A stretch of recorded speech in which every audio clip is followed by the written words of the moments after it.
दोस्तों आइए मैं किसी ताख़िर के बगैर जनाब सदर हमारे सरपरस्त हिंदुस्तान की बहुत ही अजीम शख्सियत, कानूनदा, अदब नवाज, सहाफ़ी, सियासतदान, आज के इस मुशायरे के सदर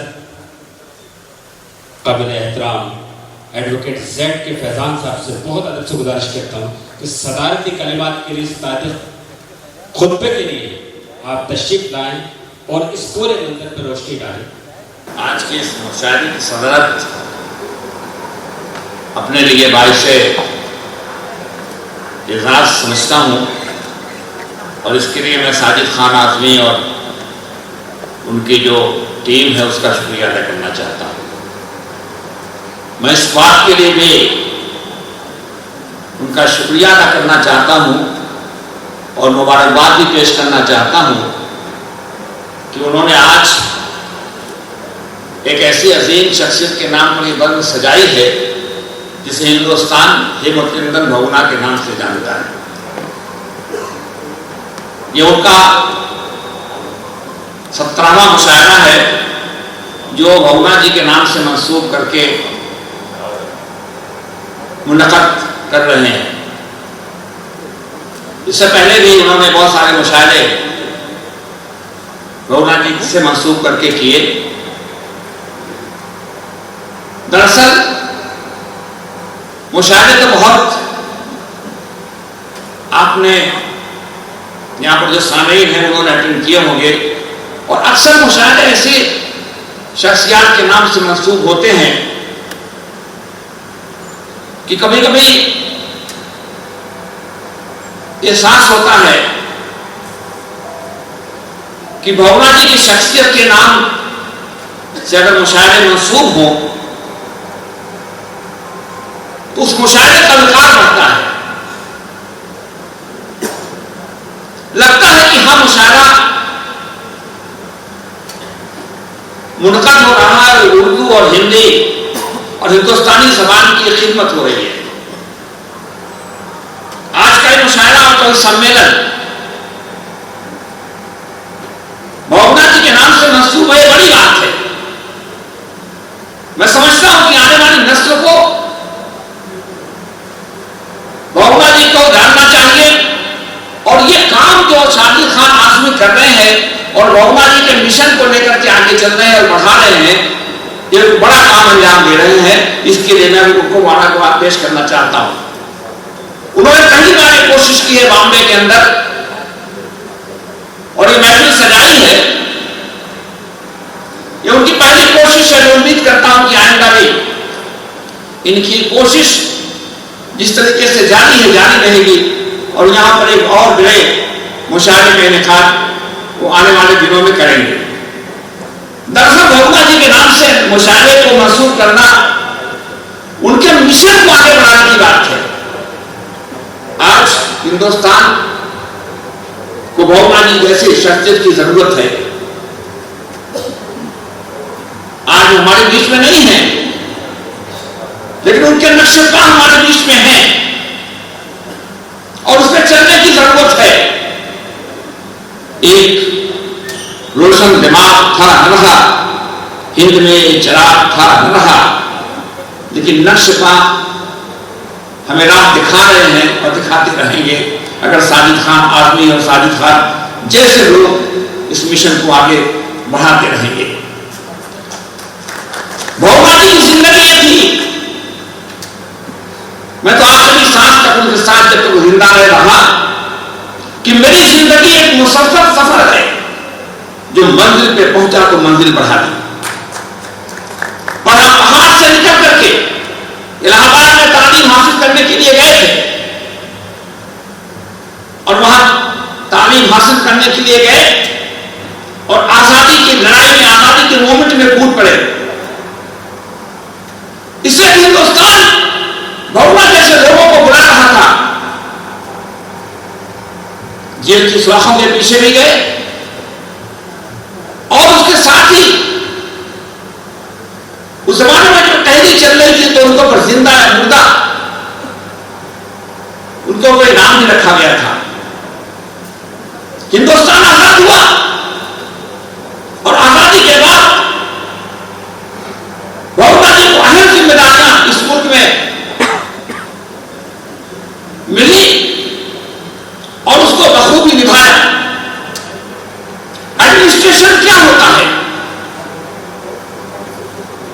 ये भावना जी की जिंदगी से सबक लेना चाहिए। जब हिंदुस्तान जल रहा था और हिंदुस्तान में बड़े पैमाने पर मूवमेंट चल रहा था, इस मूवमेंट के फॉलो अपने बाद में कांग्रेस पार्टी गिरी और उसकी हुकूमत गई। उत्तर प्रदेश के वजीर थे भावना जी, और जब जयप्रकाश नारायण का दौरा उत्तर प्रदेश का हुआ तो लोगों ने भावना जी से कहा कि जेपी यहां पर आ रहे हैं, उत्तर प्रदेश जल उठेगा, आप जेपी को रोकिए। उन्होंने कहा कि मैं जमहूरियत में यकीन रखता हूं, डेमोक्रेसी में यकीन रखता हूं, मैं जेपी को नहीं रोकूंगा, आने दीजिए जेपी को, जेपी से बात करूंगा।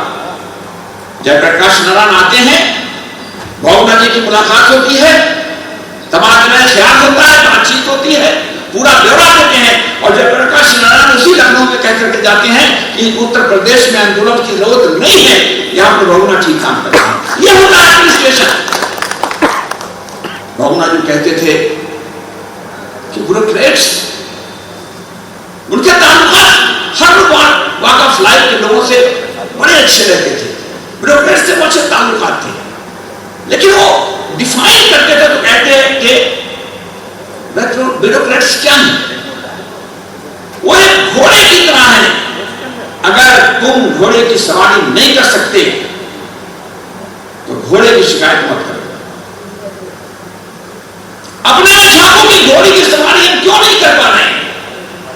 ये भावना जी कहते थे। किसी काम को फॉलो करना वो एक अलग बात होती है, लेकिन किसी काम का इनिशिएटिव लेना अलग बात होती है। भावना जी मेरी जानकारी में आचार्य नरेंद्र देव ने असेंबली से इस्तीफा दिया था, लेकिन भावना जी की शख्सियत पहली शख्सियत थी कि जब उनका कांग्रेस में इंदिरा गांधी से टकराव हुआ और उन्होंने कांग्रेस पार्टी छोड़ी तो फौरी तौर पर उन्होंने पार्लियामेंट की सीट छोड़ दी और इसीलिए चैलेंज करके गणमाल से भावना जी लड़े थे। इंदिरा गांधी सबकी प्राइम मिनिस्टर थी, मजबूत और ताकतवर प्राइम मिनिस्टर। उन्होंने वहां पर 37 मीटिंग एक पार्लियामेंट की कॉन्स्टिट्यूएंसी में की, जितने भी उस वक्त इनके वज़ार आना थे सबके सब वहां मौजूद थे भावना जी को हराने के लिए, लेकिन उल्टी हो गई सब तदबीरें, उछल दबाने काम किया, देखा इस बीमारी दिल ने आखिर काम तमाम किया, भावना जी वहां पर फाते रहे। इसलिए मैं कह रहा हूं, भावना जी ने कहा कि ताल्लुक से कि तू ना करंदे शौक कर मंदिर न कर कबूल, साहिल तुझे आता हो तो साहिल न कर कबूल। पूरी जिंदगी उसूलों की लड़ाई में वो गुजरी और भावना जी ताज में हया हिंदुस्तान के कम्युनिकेशन मिनिस्टर थे, पेट्रोलियम मिनिस्टर थे, फाइनेंस मिनिस्टर थे, लेकिन उन्होंने जब उसूलों का टकराव हुआ तो उन्होंने हमेशा जो है अपना रुख बदल दिया, उसूलों से कभी समझौता नहीं किया और उनका कहना था कि हम दौलत और सियासत को किसी एक हाथों में कैद नहीं होने देंगे। दौलत का बंटवारा होना चाहिए, सियासत का बंटवारा इस मामले में होना चाहिए कि जमहूरी निजाम होना चाहिए। वो डिक्टेटरशिप के खिलाफ थे। जब 1977 में जब 75 में इमरजेंसी लगी तो भावना जी कुड़ रहे थे अंदर से, और जब मौका आया तो 1977 में उन्होंने कांग्रेस पार्टी छोड़ दी और वहां जाने के बाद जब जनता पार्टी में टकराव हुआ तो उन्होंने जनता पार्टी छोड़ दी। भावना जी चाहते तो आराम आसाइश की जिंदगी गुजार सकते थे। तू भी एहसास को चांदी से कुचल सकता था, तू भी एहसास को चांदी से कुचल सकता था, तू भी मौसम की तरह रंग बदल सकता था, तो भी इम्कान तो था, गैरत की तिजारत करता, ऐश के वास्ते ईमान को गारत करता, अपने ईमान को, गैरत को बचाया तूने, हर मुसीबत को गले से लगाया तूने। ये भगवान जी का था। इसलिए भगवान जी के जो कुछ जिंदगी है वह उससे हमको सबक लेना चाहिए और उसको आम करने का बीड़ा जो साजिद आदमी ने उठाया है, इसलिए मैं तुम्हारा बात पेश करना चाहता हूं। आज का जो सियासी निजाम है, एक आम उसकी बात करता हूं। इतना बड़ा लीडर, सिक्योरिटी नाम की कोई चीज नहीं। और मैं एक वाकया बताता हूं। 1982 वगैरह में जब बूटा सिंह होम मिनिस्टर थे, तो 21 आदमियों की एक लिस्ट आई, हिंदुस्तान के टॉप लीडर्स के, प्राइम मिनिस्टर, ये खतरा है इन लोगों को। मैं भाऊंगा जी क्या पहुंचा तो देखा तो बड़ी पुलिस लगी और मार टेंट वगैरह पूरा लग गया। भावना जी नहीं थे, मोबाइल था नहीं, वो निकल गए, यहां गए वहां गए, दफ्तर में नहीं है तो पकड़ में नहीं आएगा आदमी, यहां टेलीफोन किया वहां टेलीफोन किया, और फिर पुलिस यहां के वहां कम से कम 100 से ज्यादा पूरी सिक्योरिटी वहां पर। भगवान जी आए, आते ही जैसे देखा अंदर घुसे और उन्होंने बटन दबाया, मतलब मैं भी गया। उनके प्रिय थे रामान, वो आए, क्या जी कैसी? तो उन्होंने कहा कि साहब वो सिक्योरिटी आप ऐसा ऐसा है, उनका बुलाओ तो इंचार्ज को बुलाया। आया, उन्होंने कहा भाई कैसे क्या? तो उन्होंने बताया कि साहब हमें तो आदेश हुआ ऐसे ऐसे। उन्होंने फौरन मरवा थे, नॉट रॉन्ग, पुलिस कमिश्नर उनको मिलाया, उनका कहा होम मिनिस्ट्री का आर्डर है। उन्होंने फौरन बूटा सिंह को लगाया और सिटिंग विद हिम, बैठा हुआ था भाई बूटा सिंह जी। उनका साहब उन्होंने कहा कि 21 आदमियों को ऐसे ऐसे है और उसमें ये होना। भगवान जी ने कहा कि मुझे सिक्योरिटी की कोई जरूरत नहीं है, मेरा नाम अगर 21 में है तो है, मुझे सिक्योरिटी नहीं चाहिए। आप मुझे ये बताइए कि मुझे क्या लिख के देना है कि सिक्योरिटी चली जाए। वो बूटा सिंह जी उधर से कुछ समझाने लगे तो हाई लोगों का मामला था। उन्होंने कहा सरदार जी तो ऐसी बात होती थी ना, सरदार जी आपने राजीव गांधी को बचा लिया, इंदिरा गांधी को आपने इंदिरा गांधी को बचा लिया, लगाई थी इतनी सारी सिक्योरिटी। बूटा सिंह जी जाको राखे साइया मास्क के न कोई, मुझे सिक्योरिटी नहीं चाहिए, ये बताइए लिख के क्या देना। उन्होंने एक लेटर लिखा, उसी वक्त उसको कहा कि ले जाके फॉरन रिसीव करवा के आओ। तो इंचार्ज से सिक्योरिटी उनको बुलाया, उससे बातचीत किया, उनको चाय पिलाई बड़े अदब एहतराम से, और सबके लिए चाय बनवाने खिला पिला के उनका टेंट उठाई और जाइए। एक शैडो उनके साथ रहता था, वो भी शादी वादी में, एक घर उसके पास रिवॉल्वर रहता था बस, और वो पता नहीं चलता था शैडो है। आज क्या है, नेता के नेता के नेता के नेता के नेता के नेता के नेता जो है, बल्कि उसके भी के नेता वो उतरते हैं तो सिक्योरिटी होनी चाहिए, उनको नहीं मिलती तो वो किराए की सिक्योरिटी ले लेते हैं। आम आदमी को पता नहीं चलता कि सिक्योरिटी के किराए की है कि किस तरह की सिक्योरिटी है। हमारे जानने वाले ने सिक्योरिटी ले लिया एक, मैंने कहा कैसे क्यों सिक्योरिटी ले ली? बोले साहब भाई साहब कहीं शादी वादी में जाते हैं, थोड़ा रूम मान लेते हैं और घर पे रहता है, मेरा भी काम देखता है, टीए बना लेता हूँ, फुल पेमेंट वाली सिक्योरिटी थी। आधा टीए मैं ले लेता हूँ, आधा इसको दे देता हूँ। अजीब हाल है भाई। मैं शोराए कराम हजरात से कहना चाहता हूं कि the other side of the point, उस पे भी आपको शायरी करनी चाहिए।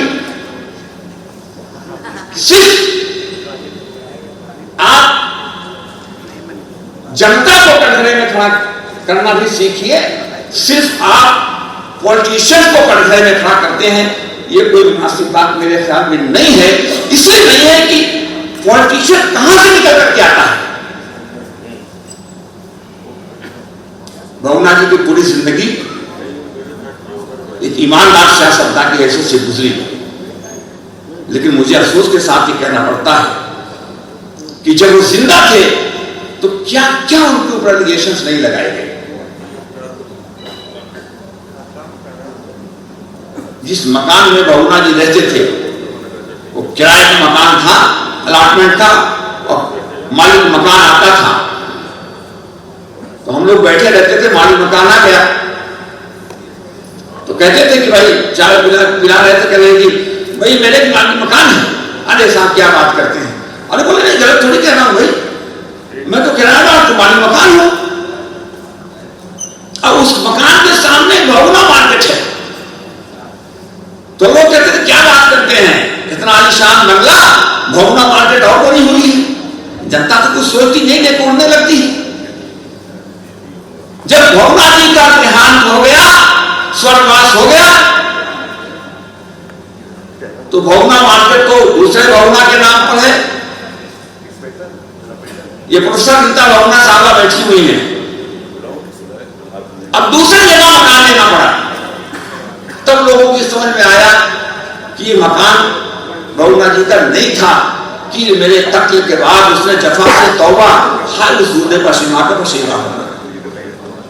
जनता को भी चाहिए कि वो सही गलत का तजिया करे और देखे कि क्या सही है क्या गलत है। आप बड़े लीडरों को देखिए, बहुना और दूसरे और भी लीडर्स, बहुना जी तो बिल्कुल सिक्योरिटी में अभी एक सिंपल इंसान की तरह जाया करते थे, मिलते थे, लोगों से रमण रखते थे, बना के रखते थे। ये आज जो ऑल इंडिया मुशायरा और कवि सम्मेलन हो रहा है, उर्दूता तबका उनका एहसानमंद है। एक वक्त में उन्होंने अपने एक दस्तखत से 4,000 टीचर्स का अपॉइंटमेंट किया था। वो टीचर्स उन्होंने सर्विस ज्वाइन की, रिटायर हुए, और बहुत सारे दुनिया में हैं वो से नहीं किए। आने वाले दिनों में बहुत सारे टीचर्स का अपॉइंटमेंट हुआ, मगर कहीं ना कहीं कोई कमी रहा, हाई कोर्ट ये वो मामला लटका रहा। और फिर वही बात जो मैंने कही थी कि इनिशिएटिव लेने की ताकत होनी चाहिए। बहुना जी के अंदर इनिशिएटिव लेने की ताकत थी, और वो यही कहते थे, वो ये कहते थे कि ये बहुत आसान है। मैं तो करीब उनके था इत्तेफाक से उस तरह से अक्सर कहने लगे, बहुत मरतबा उन्होंने बात कही, फैजान ये कहना या जो भी रहा, ये कहना बड़ा आसान होता है, ये मत करो, ये मत करो, ये मत करो, इसमें कोई दम नहीं है। दम इसमें है कि जब तुम ये कहो कि ये नहीं, ये नहीं, ये नहीं, ये गलत है, गलत है, तो फिर सही क्या है उसको बताओ। उन्होंने कहा हो सकता है कि मेरी राय गलत हो, मैं बहस करने को तैयार हूं, लेकिन मैं जब कोई चीज कहता हूं कि ये गलत है, तो मैं कहता हूं कि ये गलत है, तो फिर सही ये है। उन्होंने दरियाओं की जोड़ने की बात की।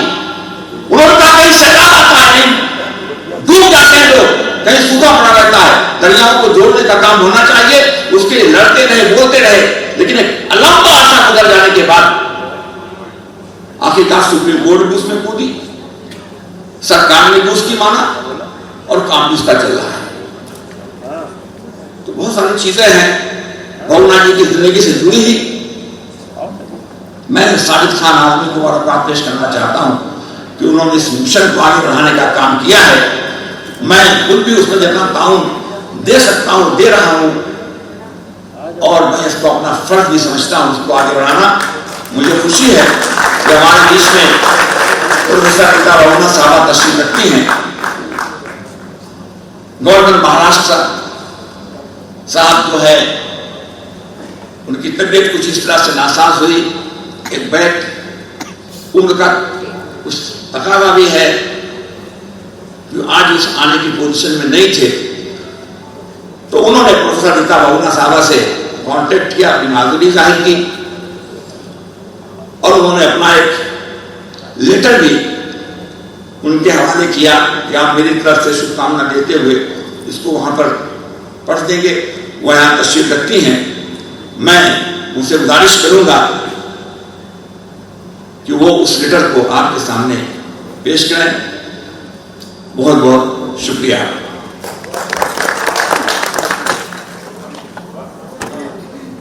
क्योंकि ये भव्य मुशायरा है, इसलिए बहुगुणा जी के ताल्लुक से एक शेर कह के मैं अपनी बात खत्म करूंगा कि अकेला था मगर आबाद कर देता था वीराना,